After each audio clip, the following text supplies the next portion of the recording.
Me encuentro frente al joven biólogo David Ayala Usma, quien estudia en la Universidad de los Andes y está próximo a terminar su carrera de biólogo y de microbiólogo.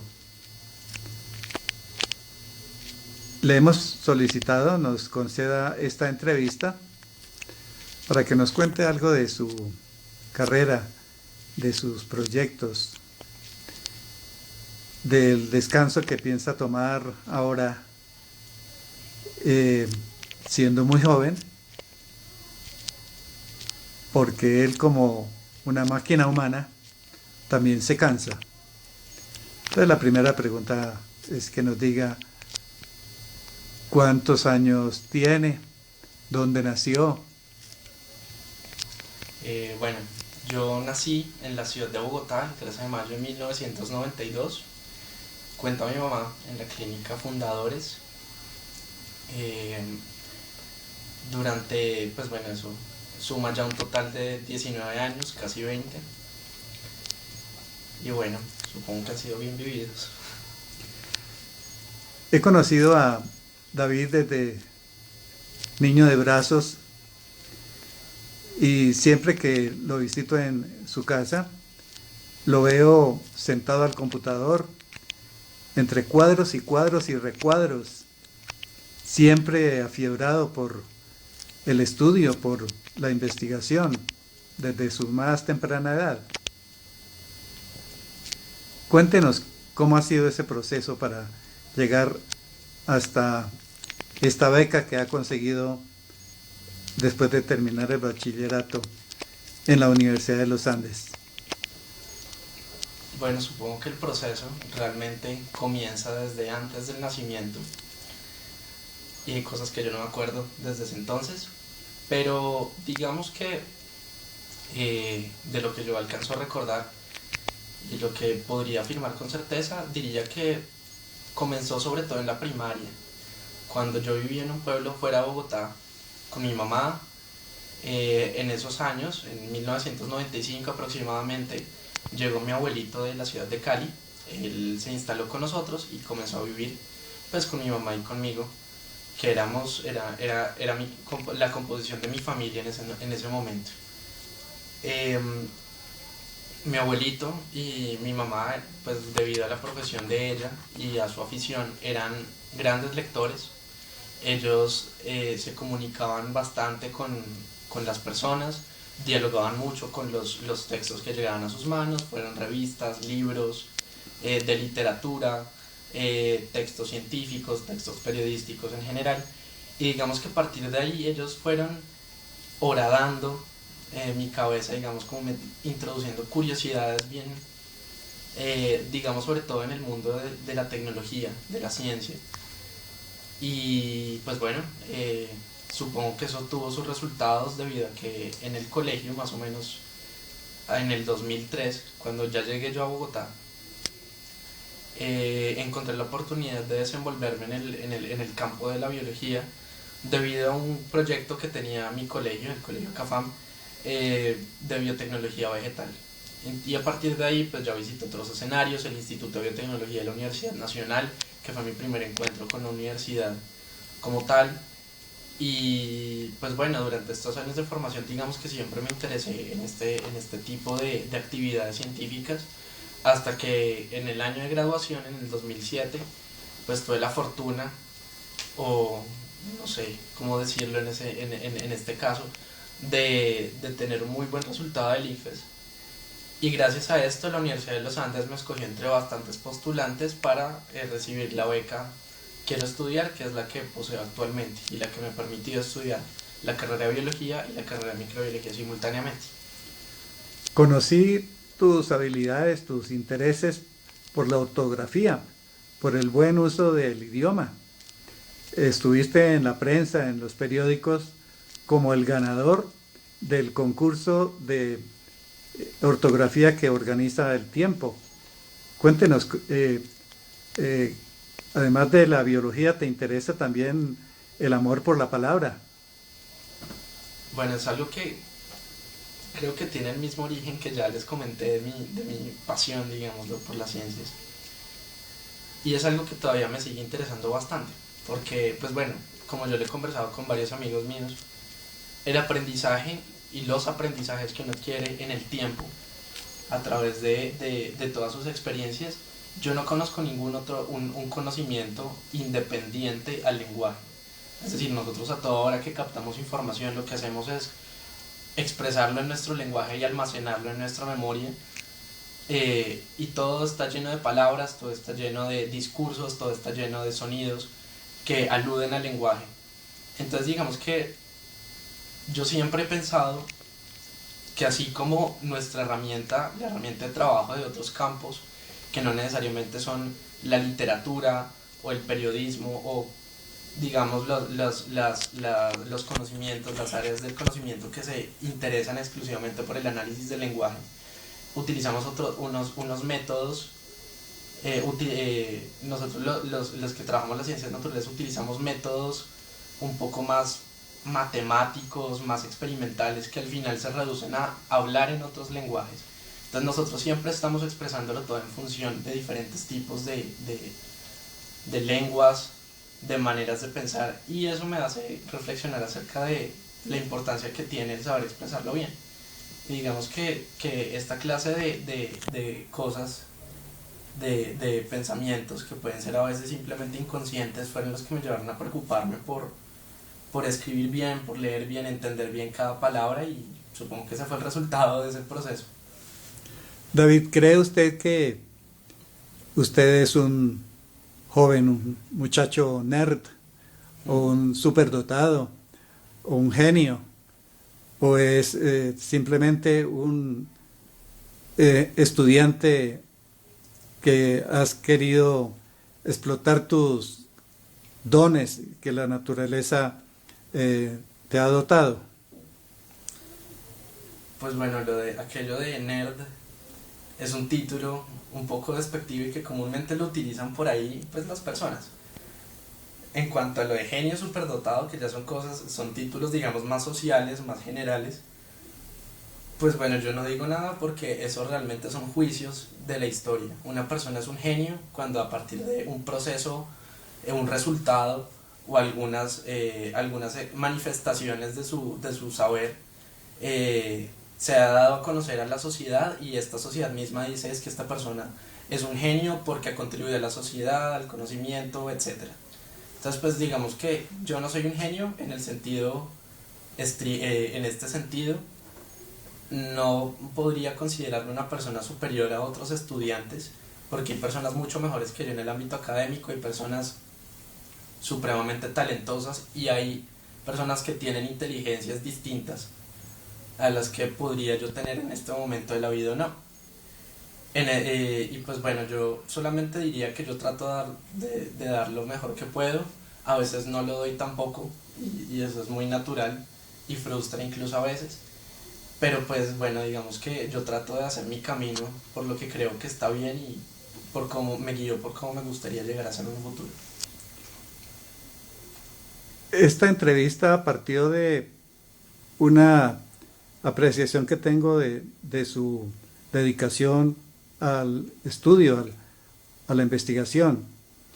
Digo yo que tal vez se podría decir que usted es un poeta de la naturaleza, que amas la naturaleza, que la auscultas como un médico, que la palpas y que juegas con ella, que te interesa muchísimo escudriñar hasta el fondo por medio de la biología y la microbiología.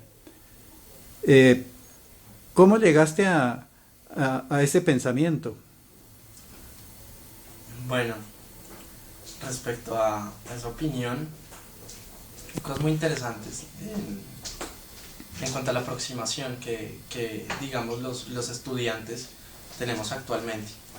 Si bien digamos el concepto de un biólogo es una persona que disfruta el hecho de comprender la naturaleza, la vida como tal, el aspecto viviente, que es una de las cosas más intrigantes, más fascinantes que a mí, pues digamos, en lo que me respecta.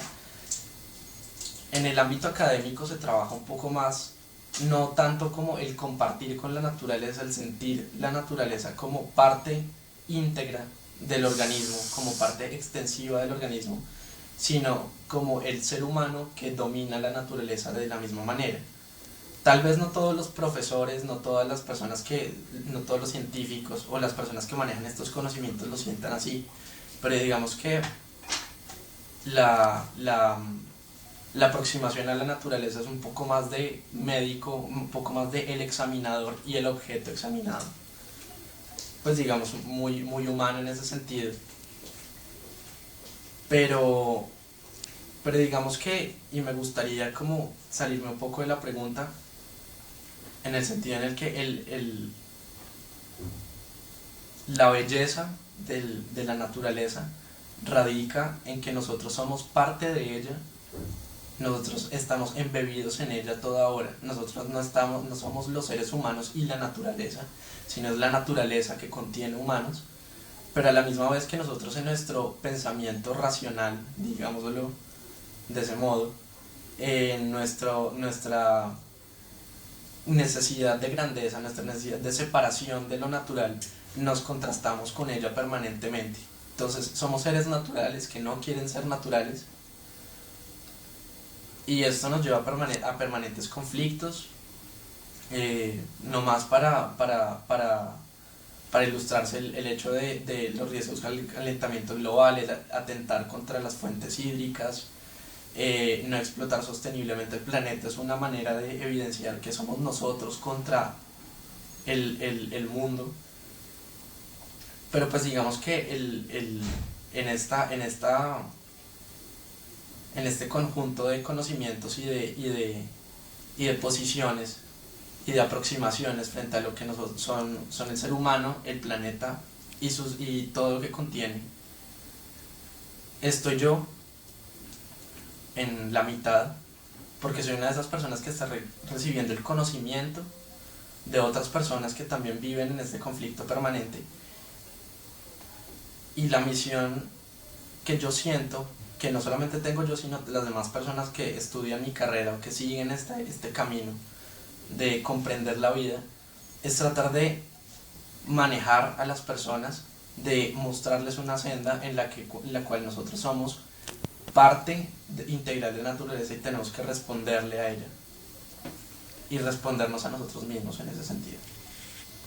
Pues no conozco mucho las habilidades de David para decir que es discípulo de Aristóteles o de Martin Buber, tan amigo de la naturaleza. Pero puedo sí decir que el interés por la biología, por la investigación, por estar dedicado 100% a la investigación, al estudio, eso sí lo conozco, eso sí lo puedo testimoniar. Casi una última pregunta.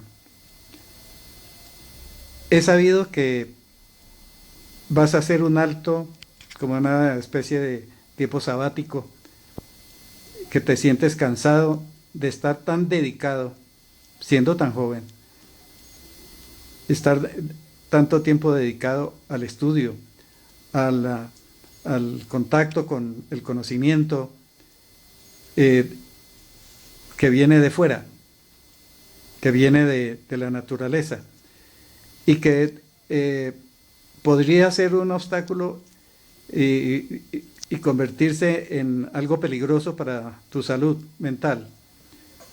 ¿Es eso lo que te mueve a hacer un alto, a tomarte un descanso y irte a un nevado como un monje que se va al desierto a tomar aire, a ponerse más en contacto con la naturaleza?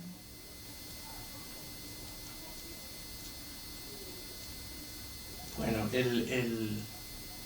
a pesar de que no me voy así como un ermitaño, un monje, sería de retiro espiritual, digámoslo, a un desierto extremadamente solo, tengo que contestar que sí, el hecho de estar permanentemente en una misma actividad a mí me produce una tensión interna que tengo que resolver de alguna manera.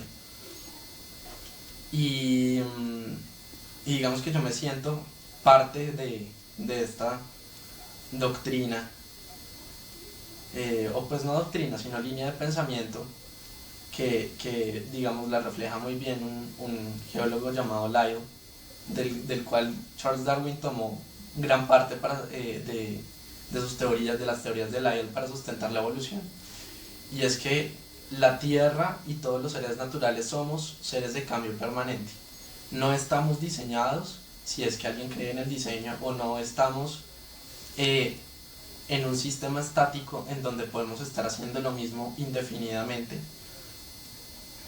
y estar, digámoslo bien, en nuestro interior. Yo siento que a pesar de que he tenido éxitos y fracasos en toda mi vida académica, me gustaría variar bastante lo que voy a hacer por lo menos unos días, una semana, en este caso de Semana Santa, que es un receso para nosotros los universitarios. Y me gustaría ir a un paraje muy diferente al que me encuentro hoy en día. No solamente dejar de recibir clases, no solamente, digamos, cesar un poco el flujo de información que por sí es bastante alto. La universidad requiere de una dedicación que, como ya lo decía ustedes, un poco de máquina humana, en el que a uno le exigen permanentemente cumplir con los requerimientos que a veces pueden llegar a ser agotadores y nocivos para los estudiantes. En mi caso, yo quiero también cambiar de paraje geográfico. Bogotá es una ciudad que ilustra perfectamente la industrialización y digamos, la robotización del ser humano, en el que todas las personas tienen que estar produciendo permanentemente, todos los días tienen que suplirse todas las necesidades a como de lugar. Y digamos que este ambiente en el que permanentemente se sienten las tensiones internas de las personas, porque no son máquinas, no son robots, sino son humanos que no tienen que estar haciendo lo mismo y no se sienten bien por hacer lo mismo. Yo siento que a mí también me están haciendo daño. Entonces quiero irme a un paraje libre de humanos. Quiero un lugar en donde me encuentre con otros organismos, donde me encuentre con otros no organismos, otros cuerpos inanimados, en donde pueda dialogar conmigo mismo, tomarme un descanso real, geográfico, intelectual y espiritual, si se le puede llamar de esa manera, para regresar aquí simplemente con una experiencia distinta, con los ánimos renovados, para seguir con mi labor académica y pues terminar, que creo que lo importante ahorita en el siguiente año es acabar microbiología y pues biología, que me queda ya muy poco. Bueno, David, le agradezco inmensamente este tiempo que nos ha concedido para esta entrevista tan interesante, que yo creo que deja muchas enseñanzas y muchos interrogantes a nuestros jóvenes. Veo que tiene un lenguaje muy de un joven común y corriente, sin embargo no tiene los clics, las muletillas, el lenguaje vulgar que poseen no solamente gente de la gleba, sino gente que está en los claustros universitarios, que está en los salones de oficinas. Es que es porque esa entrevista. Quería hacerte esta entrevista porque te conozco, eres muy familiar para mí, y entonces por eso de pronto a veces te trato de tú, a veces te digo de usted, entonces no sabía cómo tratarte. Me dispensas esta duplicidad de comunicación. Te agradezco inmensamente este tiempo que nos has dedicado. Bueno, no. Muchas gracias. Tarán.